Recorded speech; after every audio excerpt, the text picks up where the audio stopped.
Joseph തിരക്കഥ എഴുതി നിർമ്മിക്കുന്ന ചിത്രമാണ് സോളാർ സ്വപ്നം. കാതൽ എക്സ്പ്രസ് എന്ന സൂപ്പർ ഹിറ്റ് തമിഴ് ചിത്രത്തിന് ശേഷം ജോയ് ആന്റണി സംവിധാനം നിർവഹിക്കുന്ന മലയാള ചിത്രമാണ് സോളാർ സ്വപ്നം.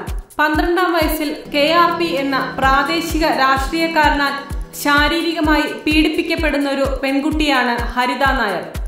അമ്മയുടെ മരണശേഷം അനാഥയായി തീർന്ന അവൾ കഷ്ടപ്പെട്ട് പഠിച്ചു നേടിയ MBA ഡിഗ്രിയുമായി എത്തിപ്പെട്ടത് സോളാർ അപ്പാർട്ട്മെന്റ്സ് എന്ന കമ്പനിയിലാണ്.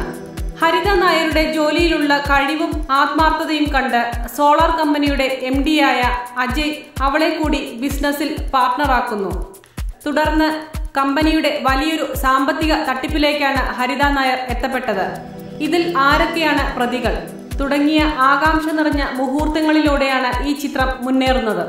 ഈ ചിത്രത്തിൽ ഹരിത നായരെ അവതരിപ്പിക്കുന്നത് പൂജയാണ്.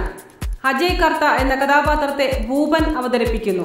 കൂടാതെ ദേവൻ, സന്തോഷ്, കൃഷ്ണപ്രസാദ്, ബാലാജി, മേഘ്ന പട്ടേൽ, സീമാജി നായർ തുടങ്ങിയ നിരവധി നടീനടന്മാർ സോളാർ സ്വപ്നത്തിൽ വേഷമിടുന്നു.